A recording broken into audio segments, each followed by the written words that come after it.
Have you ever had a moment where your entire world shattered in an instant?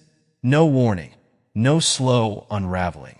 Just bam, the truth slamming into you like a freight train, leaving you breathless, disoriented, struggling to comprehend the wreckage. I had one of those moments, and today I'm going to tell you exactly how it happened.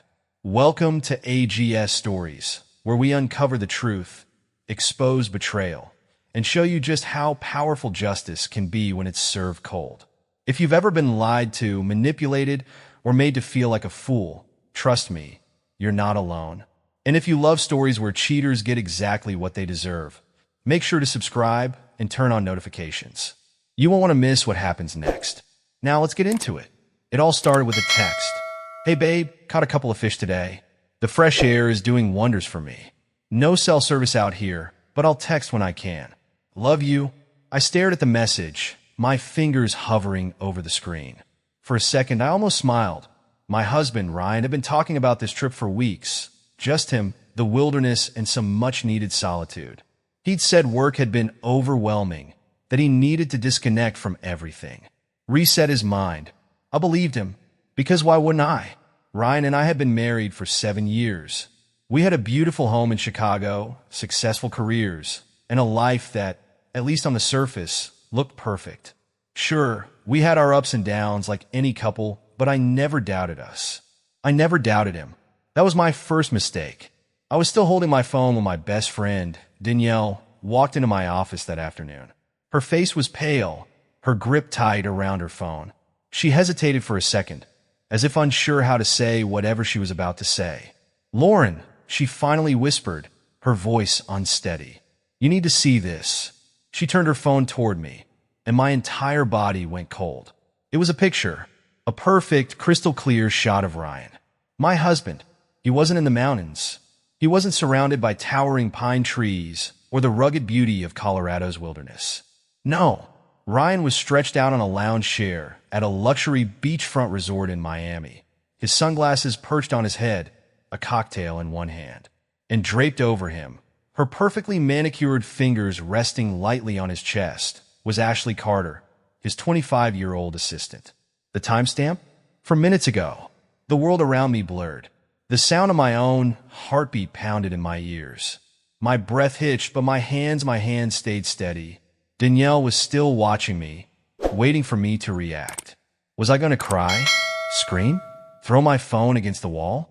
I did none of those things. Instead, I scrolled. More photos. Sunset walks on the beach. Candlelit dinners. A champagne toast on a yacht.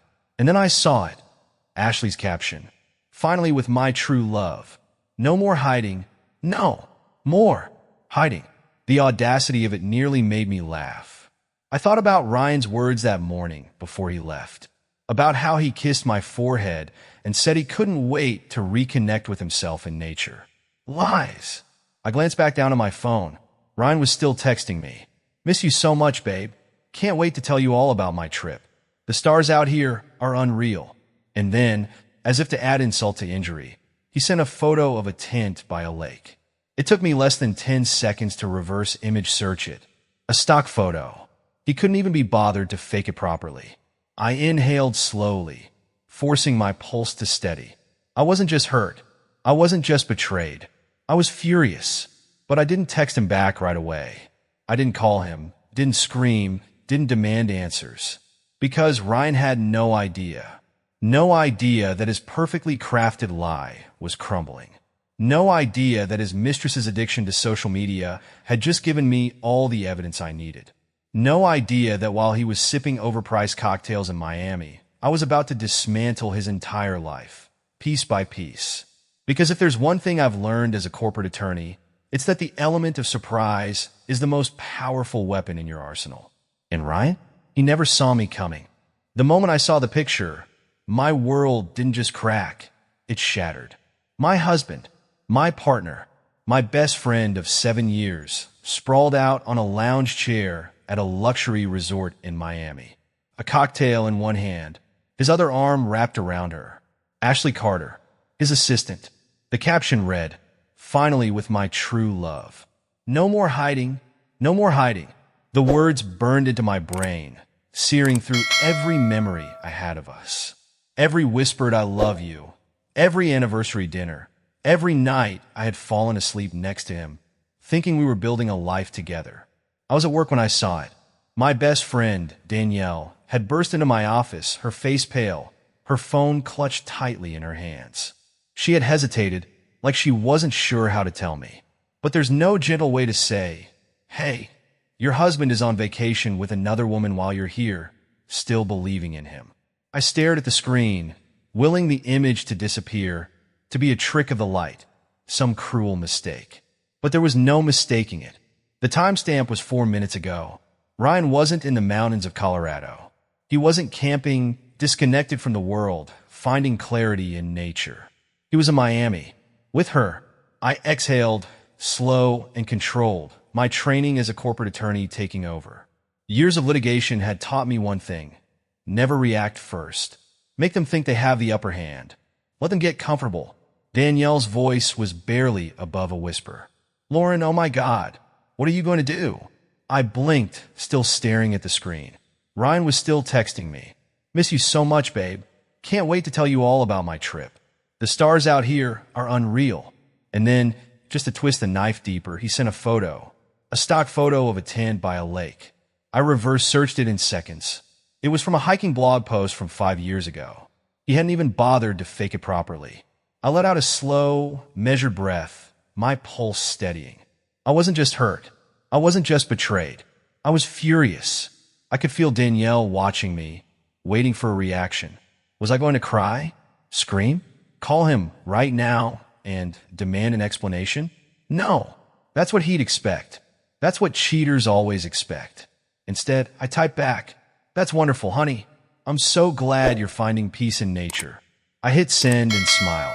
Ryan had no idea that his carefully crafted lie was unraveling. No idea that his mistress's Instagram addiction had just given me every piece of evidence I needed. No idea that while he was sipping cocktails under the Miami sun, I was already planning how to burn his world to the ground. But first, I needed to see just how deep this betrayal went. "Danielle," I said, my voice eerily calm, "pull up the rest of her posts." She hesitated for half a second before swiping through Ashley Carter's Instagram. And that's when I saw it. Not just one picture. Dozens. Ashley had been posting for months. A late-night dinner at an upscale Chicago steakhouse. Same night Ryan said he was working late. A photo of a Cartier bracelet posted 3 months ago. I never got a Cartier bracelet, but I sure as hell saw that charge on our joint account. A selfie in a hotel room. Ryan's watch clearly visible on the nightstand. Each post was a blade, slicing away at the illusion of my marriage. But then I saw the one that made my blood turn to ice. A screenshot of their first-class boarding passes to Miami. The tickets were bought 3 months ago. This wasn't impulsive. This was planned. That was the moment I realized the truth. Ryan wasn't just cheating. He was preparing to leave me. My hands trembled, not with sadness, but with cold, calculated rage. "Lauren," Danielle whispered, "you need to breathe." I exhaled, slow and steady. I had 2 choices. I could confront him now, let the fury consume me, let him lie to my face one more time. Or I could do what I do best. I could build a case. I could dismantle his world before he even saw it coming. And that's exactly what I was going to do. "Danielle," I said calmly, "I need you to do something for me." She nodded instantly. "Anything. Pull up my banking app." She hesitated. "Lauren, are you sure you want to do this right now?" "Yes," I said, my voice like steel. I logged in, and that's when I saw the second betrayal. Not just an affair, a financial betrayal. Ryan had been moving money out of our joint account for months. Tens of thousands of dollars siphoned into a private account I knew nothing about. Hotel stays in Miami. Jewelry I never received. First-class flights. He had been using our money to fund his affair. I clenched my jaw, forcing myself to stay calm. I had always believed we were a team, that we had built something real.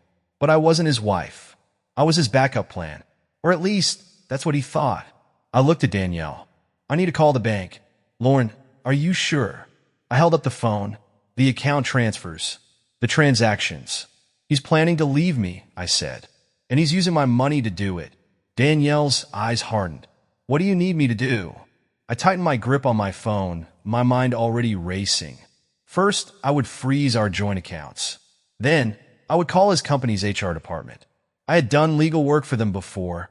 I knew their strict no fraternization policy.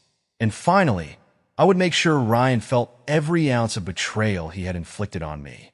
Because if he thought he could cheat on me, steal from me, and walk away untouched, he had severely underestimated the woman he married. I turned back to Danielle, my expression cold, calculated. Let's ruin his life. Now, I have to ask you, the ones watching this right now, what would you do? Would you burn everything down and make him pay? Or would you walk away and let karma do the work? Comment 111 if you want me to destroy him. Comment 222 if you think I should let him go. I already know what I'm going to do.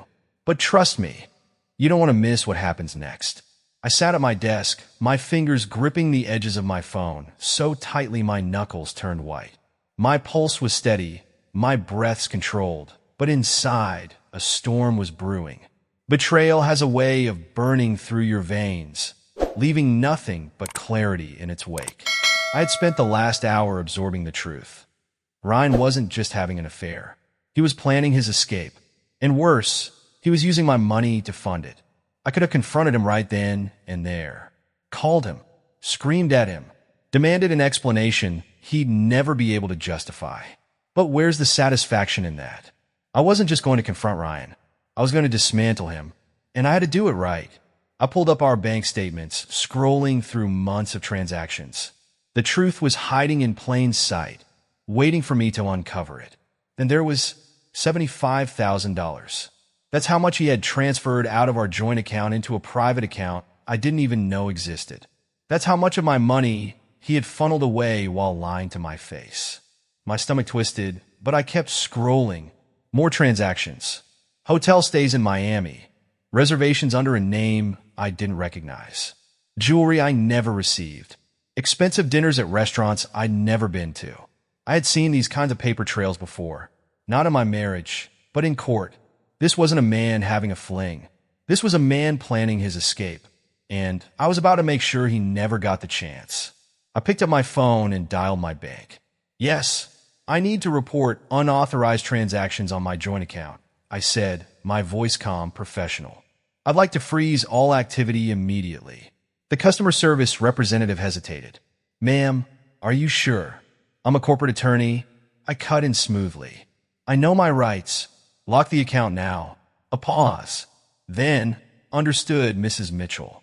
The account is frozen as of this moment. I exhaled slowly. Step 1 done.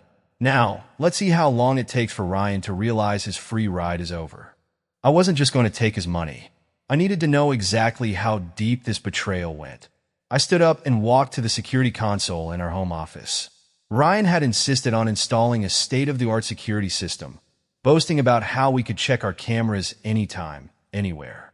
I clicked through the footage, fast-forwarding through the last few weeks. And then I found it, Ryan, in our bedroom, packing. Not just for his supposed camping trip, for something bigger. There was no hiking gear, no tents, no sleeping bags. Instead, he was neatly folding brand new designer clothes. Clothes I had never seen before. Clothes he had never worn around me. He zipped up his suitcase, pulled out an envelope of cash, and stuffed it into his carry-on. I checked the timestamp.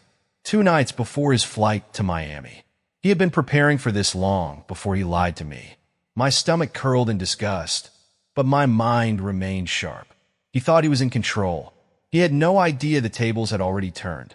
I had one more call to make. Ryan worked for an investment firm, a prestigious one, the kind with ironclad policies about workplace relationships, the kind that strictly forbids supervisors from engaging in romantic affairs with their subordinates. And guess what Ashley Carter was? His assistant. I dialed the direct line of their HR director, a woman I had worked with before on legal matters. Susan, I said smoothly, I need to discuss something regarding Ryan Mitchell. A pause. Then a sharp inhale. What about him? I forwarded her a carefully curated selection of screenshots. Ashley's posts, the receipts, the Miami trip, the hotel stays, the clear violation of company policy. Silence on the other end.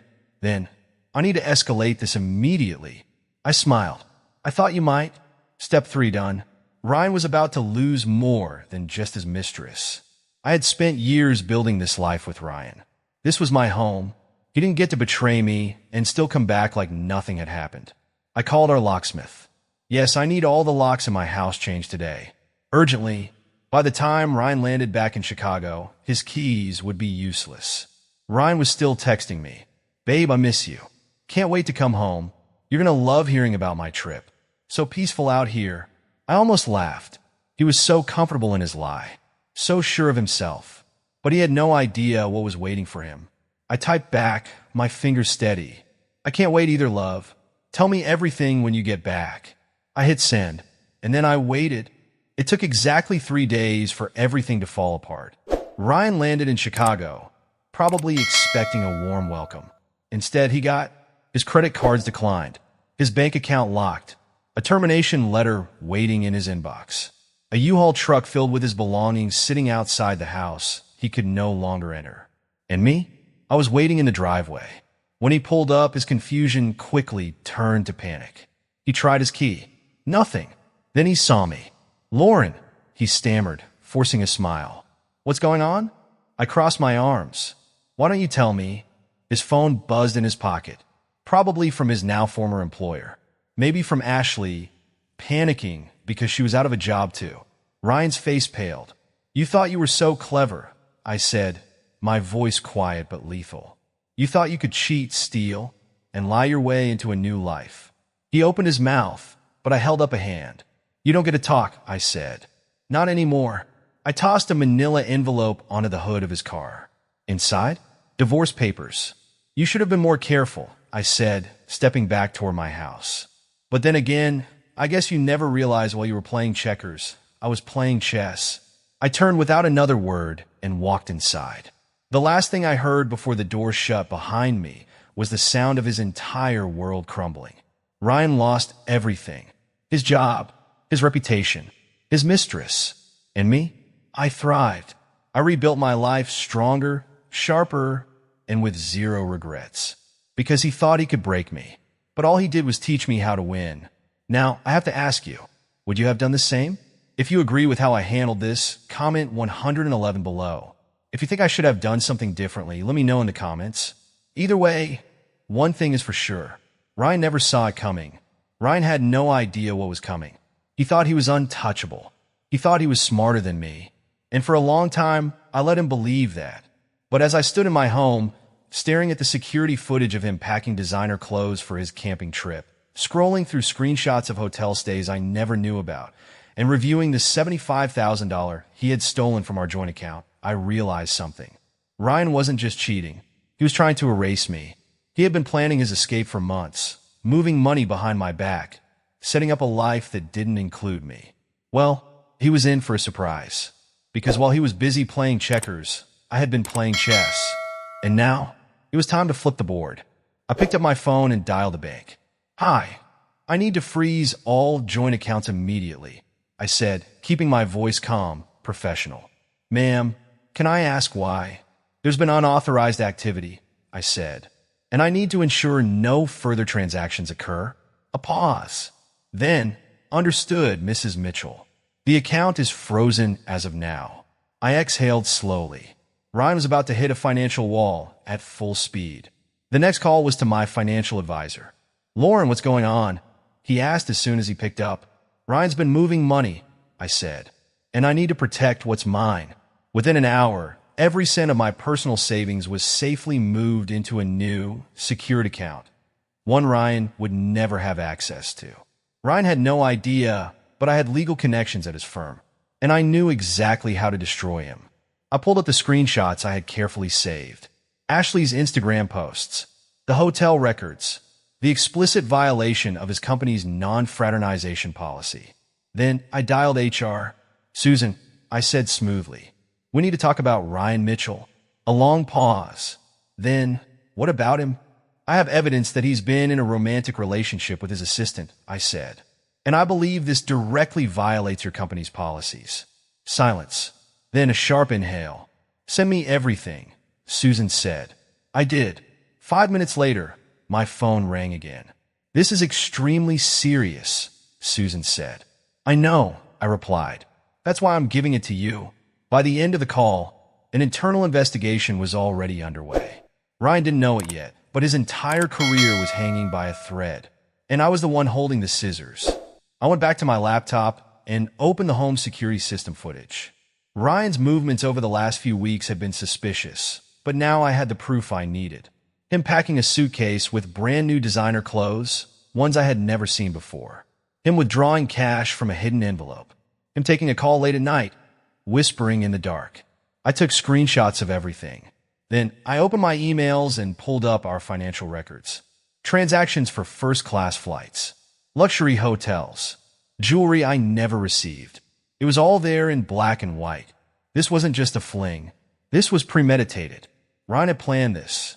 He had calculated every move. But so had I. Ryan was still texting me. "Miss you so much, babe. Can't wait to tell you all about my trip. The stars out here are unreal. You're gonna love the pictures I took. So peaceful here." And then he sent another photo. A stock image of a camping tent. I reverse searched it in seconds. It was from a hiking blog from 5 years ago. I almost laughed. This man had the audacity to steal from me, lie to me, betray me. And he couldn't even fake a camping trip properly. But I didn't call him out. Not yet. Instead, I texted back, "That's wonderful, honey. I'm so glad you're finding peace in nature." I hit send, and then I waited. 3 days later, Ryan landed back in Chicago. He had no idea what was waiting for him. His first clue? His credit card declined at the airport. His second? The termination email waiting in his inbox. His third? The U-Haul truck filled with his belongings, parked in front of our house. And me? I was waiting in the driveway. When he pulled up, his face was filled with confusion. He tried his key. Nothing. Then he saw me. "Lauren," he started, forcing a smile. "What's going on?" I crossed my arms. "Why don't you tell me?" His phone buzzed. Probably HR letting him know he was fired. Or maybe Ashley, panicking because she was out of a job too. His face went pale. "You thought you were so clever," I said, my voice dangerously calm. "You thought you could cheat, steal, and lie your way into a new life." He opened his mouth, but I held up my hand. "You don't get to talk," I said. I tossed a manila envelope onto the hood of his car. Inside, divorce papers. "You should have been more careful," I said, stepping back toward the house. "But then again, I guess you never realized." I gave him one last look. "While you were playing checkers, I was playing chess." I turned and walked inside, locking the door behind me. Ryan lost everything. His money, his career, his mistress. And me? I walked away without looking back, because he thought he could break me. But all he did was teach me how to win. Have you ever been betrayed like this? If you feel lucky that you never went through this, comment 555. If your story is even worse than mine, comment 999. And if you love seeing cheaters get what they deserve, make sure you subscribe. Because trust me, you don't want to miss what happens next. Ryan thought he had lost everything. His money, his career, his mistress, his home. But he had no idea the worst was yet to come. Because while he was scrambling to figure out how to recover from the mess he created, a much bigger storm was brewing. One that would make losing his job and marriage the least of his worries. And the best part? He had no one to blame but himself. I hadn't thought much about Ryan's financials beyond the money he stole from me. To me, he was just another cheating husband who thought he could walk away unscathed. But then I got a call. It was from Susan, the HR director at Ryan's firm. "Lauren," she said, her voice sharp. "We need to talk." I sat back, twirling my pen between my fingers. "Go on." "You open a can of worms," she said. "And it's worse than we thought." "Worse how?" She exhaled. "Ryan wasn't just sleeping with his assistant. He's been embezzling company funds." I straightened. "How much are we talking?" Susan hesitated, then said, $1.5 million. I blinked. That was more than just a financial mistake. That was a federal crime. And just like that, the game had changed. Ryan wasn't just a liar. He was a criminal. The company didn't hesitate. They reported Ryan to the authorities. By the time I got off the phone with Susan, the FBI had already been contacted. Apparently, Ryan had been moving company funds into offshore accounts. using fraudulent invoices to hide the transactions. And the best part? He had been so arrogant, so sure of himself, that he never thought anyone would catch on. But they did, and now he was in serious trouble. Ryan must have realized the walls were closing in, because 2 days later he tried to run. I got a call from Danielle while I was at work. "Lauren," she gasped, "you're not going to believe this. Try me. Ashley just posted on Instagram." I rolled my eyes, and she and Ryan are at the Miami airport. I froze. "Excuse me?" Danielle kept talking, her voice rushing with excitement. She posted a selfie from the airport lounge, champagne glass in hand, caption, "Goodbye stress. Time for a new adventure." And guess who's sitting next to her? I closed my eyes, exhaling. Of course Ryan was running. Of course, he thought he could just pack his bags, board a plane, and escape the mess he made. But what he didn't know, what Ashley didn't know, was that the FBI was already watching them. Later that night, I was curled up on my couch, a glass of wine in hand, when my phone buzzed. Unknown number. I hesitated, then answered. "Lauren," a familiar voice gasped. "Please." I hung up before he could finish. Ryan didn't deserve an audience. A few minutes later, another notification popped up on my phone. I clicked on the link Danielle had just sent me, and there it was. I took a slow sip of wine and smiled. Ryan had always thought I was too busy with my career to notice what he was doing. Turns out, my career was exactly what I needed to destroy him. Ryan and Ashley never made it onto that plane. By the time they reached the gate, federal agents were waiting for them. Handcuffs, charges read aloud, stunned faces, Ashley sobbing, realizing her happily ever after had just turned into a nightmare. Ryan panicking, probably trying to calculate how to talk his way out of this. But there was no escape. Not this time, because Ryan wasn't just a cheater. He wasn't just a liar. He was a fraudster. And now, he was facing up to 15 years in prison. A week after his arrest, I received a letter from Ryan. I recognized his handwriting immediately. I held it in my hands for a long moment. Then, without reading a single word, I dropped it in the shredder. Some chapters don't need closure. Some stories don't need an epilogue. They just need to end. Ryan was convicted within the year. Ashley took a plea deal, testifying against him in exchange for a lighter sentence. And me? I thrived.